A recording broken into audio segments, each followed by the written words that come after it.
ಆಗಿರಲಿಲ್ಲ. ಈಗ ಮೋದಿಯವರ ಸರ್ಕಾರ NDA ಸರ್ಕಾರ ಸೆಪ್ಟೆಂಬರ್ 20, 2023ರಲ್ಲಿ ಲೋಕಸಭೆಯಲ್ಲಿ ಒಂದು ಮಸೂದೆಯನ್ನು ಅಂಗೀಕಾರ ಮಾಡಿ ಮಹಿಳಾ ಮೀಸಲಾತಿಯನ್ನು 33% ಮಹಿಳೆಯರಿಗೆ ಕೊಡಬೇಕು ಅಂಥೇಳಿ ರಾಜ್ಯಸಭೆ ಮತ್ತು ಲೋಕಸಭೆಯಲ್ಲಿ ಕೊಡಬೇಕು ಅಂಥೇಳಿ ಮತ್ತು ಎಲ್ಲ ವಿಧಾನಸಭೆಗಳಲ್ಲಿ ಕೊಡಬೇಕು ಅಂತೇಳಿ ಮಸೂದೆಯನ್ನು ಮಂಡನೆ ಮಾಡಿ ಅದು ಶ್ರೀಮತಿ ದ್ರೌಪದಿ ಮುರ್ಮು ಅವರಿಂದ ಸೆಪ್ಟೆಂಬರ್ 28ರಂದು 2023 ಸೆಪ್ಟೆಂಬರ್ 28ರಂದು ಸಹಿಗೊಂಡು ಅದು ಈಗ ಅನುಮೋದನೆ ಆಗಿದೆ. ಈಗ ಬರುವ ದೇಶದ ಸೆನ್ಸಸ್ ಆಧಾರದ ಮೇಲೆ ಸೆನ್ಸಸ್ ಪೂರ್ಣ ಆದ ತಕ್ಷಣ ಡಿಲಿಮಿಟೇಷನ್ ಕ್ಷೇತ್ರ ಪುನರ್ವಿಂಗಡಣೆ ಆದ ತಕ್ಷಣ ಈ ಮಸೂದೆಯನ್ನು ಜಾರಿಗೊಳಿಸಬೇಕು ಅಂತ ಹೇಳ್ಬಿಟ್ಟು ಇದು ನಿಬಂಧನೆ ಇದೆ. ನಾವು ನಮ್ಮ ಟ್ರಸ್ಟ್ ಹೇಳ್ತಾ ಇದೆ, ಈ ಬರುವ ಚುನಾವಣೆಯಲ್ಲಿ 2028ರ ರಾಜ್ಯದ ವಿಧಾನಸಭಾ ಚುನಾವಣೆಯಲ್ಲಿ ದಯಮಾಡಿ ಮೋದಿಯವರ ಸರ್ಕಾರ NDA ಸರ್ಕಾರ ರಾಜ್ಯದಲ್ಲಿ ಮಹಿಳಾ ಮೀಸಲಾತಿ ವಿಧಾನಸಭೆಯಲ್ಲಿ ತರಬೇಕು. ಈಗ ಸಂಖ್ಯೆಯಲ್ಲಿ ಗೌಣ ಸಂಖ್ಯೆಯಲ್ಲಿ ಇವತ್ತು ಮಹಿಳೆಯರಿದ್ದಾರೆ. 224 ಸ್ಥಾನಗಳ ಪೈಕಿ ಕೇವಲ 10 ಮಹಿಳೆಯರು ವಿಧಾನಸಭೆಯಲ್ಲಿದ್ದಾರೆ. 34 ಮಂತ್ರಿಮಂಡಲದ ಪೈಕಿ ಕೇವಲ ಏಕೈಕ ಒಬ್ಬರು ಮಂತ್ರಿ ಇದ್ದಾರೆ, ಮಹಿಳಾ ಮಂತ್ರಿ. ಆದ್ದರಿಂದ ಈ ಮಹಿಳಾ ಮೀಸಲಾತಿಯನ್ನು ಕಡ್ಡಾಯವಾಗಿ ಸಂವಿಧಾನಬದ್ಧವಾಗಿ ಜಾರಿಗೊಳಿಸಿದ್ರೆ ಈ ಮಹಿಳಾ ಮೀಸಲಾತಿಯಿಂದ ಮಹಿಳೆಯರ ಧ್ವನಿ ಮತ್ತು ಹೊಸ ಮುಖಗಳು ವಿಧಾನಸಭೆಗೆ ಪ್ರವೇಶ ಆಗಲಿಕ್ಕೆ ಸಾಧ್ಯ. ಆಮೇಲೆ ವಿಧಾನ ಪರಿಷತ್ತಿಗೆ ಪ್ರವೇಶ ಆಗಲಿಕ್ಕೆ ಸಾಧ್ಯ.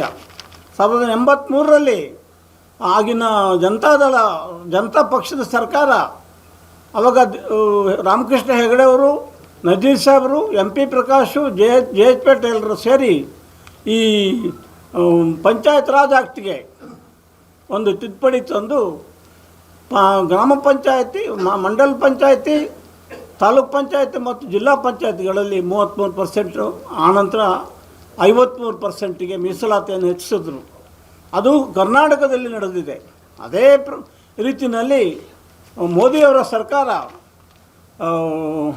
ಬರುವ 28ರ ವಿಧಾನಸಭಾ ಚುನಾವಣೆ, ಕರ್ನಾಟಕದ ವಿಧಾನಸಭಾ ಚುನಾವಣೆಗೆ ಮಹಿಳಾ ಮೀಸಲಾತಿಯನ್ನು 33% ಏನಿದೆ ಅಂತಾರಾಷ್ಟ್ರೀಯ ಮಹಿಳಾ ವರ್ಷದಲ್ಲಿ ಇದನ್ನು ಜಾರಿಗೊಳಿಸಬೇಕು. ಜೊತೆಯಲ್ಲಿ ಮಹಿಳಾ ಸಬಲೀಕರಣ ಅಂಥೇಳಿ ಪುಕ್ಕಟೆಯಾಗಿ ಮಾತಾಡ್ತಕ್ಕಂಥ ರಾಜಕಾರಣಿಗಳ ಬಾಯನ್ನು ಮುಚ್ಚಿಸಬೇಕು ಮೋದಿಯವರ ಸರ್ಕಾರ, NDA ಸರ್ಕಾರ. ಇವರು ದೊಡ್ಡ ಉದ್ದುದ್ದವಾಗಿ ಭಾಷಣ ಮಾಡ್ತಾರೆ. ಮಹಿಳಾ ಮೀಸಲಾತಿ, ಮಹಿಳೆಯರಿಗೆ ಪ್ರಾತಿನಿಧ್ಯ ಕೊಡಬೇಕು ಅಂತೇಳಿ ಭಾಷಣ ಮಾಡ್ತಾರೆ. ಆದರೆ ಮಹಿಳೆಯರಿಗೆ ಎಲ್ಲಿ ಪ್ರಾತಿನಿಧ್ಯ ಕೊಟ್ಟಿದ್ದೀರಿ ನೀವು? ಯಾವ ಕಾನ್ಸ್ಟಿಟ್ಯೂನ್ಸಿಯಲ್ಲಿ, ಯಾವ ಕ್ಷೇತ್ರದಲ್ಲಿ ನೀವು ಮಹಿಳೆಯರಿಗೆ ಸ್ಥಾನ ಕೊಟ್ಟಿದ್ದೀರಿ?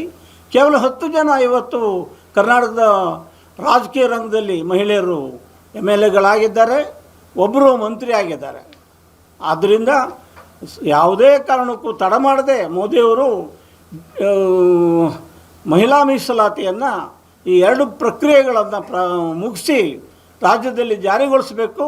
ತನ್ಮೂಲಕ ಮಹಿಳೆಯರ ಧ್ವನಿ ಅದು ಇದು ರಾಜಕೀಯ ರಂಗದಲ್ಲಿ ಅಧಿಕಾರಯುತವಾಗಿ ಇವರು ಅಧಿಕಾರ ನಡೆಸಲಿಕ್ಕೆ ಶಾಸನಬದ್ಧವಾದಂಥ ಹಕ್ಕನ್ನು ತಾವು ಕೊಟ್ಟಂಗಾಗತ್ತೆ ಅನ್ನುವ ಹಕ್ಕೊತ್ತಾನೆ ಈ ಸಂದರ್ಭದಲ್ಲಿ ನಾವು ಮಾಡಲಿಕ್ಕೆ ಇಷ್ಟಪಡ್ತಾ ಇದ್ದೀವಿ.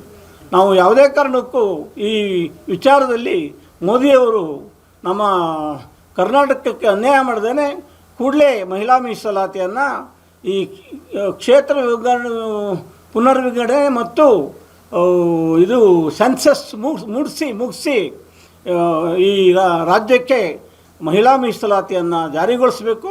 ತನ್ಮೂಲಕ ರಾಜ್ಯದಲ್ಲಿ ಒಂದು ಹೊಸ ರಾಜಕೀಯ ಪರಂಪರೆಯನ್ನು ಸೃಷ್ಟಿ ಮಾಡಬೇಕು ಅನ್ನೋ ಒತ್ತಾಯವನ್ನು ಮಾಡಿ ನಮ್ಮ ಸಂಘಟನೆ ವತಿಯಿಂದ ಮೋದಿಯವರಿಗೆ ನಾವು ಮೇಲ್ ಕಳಿಸಿದ್ದೀವಿ.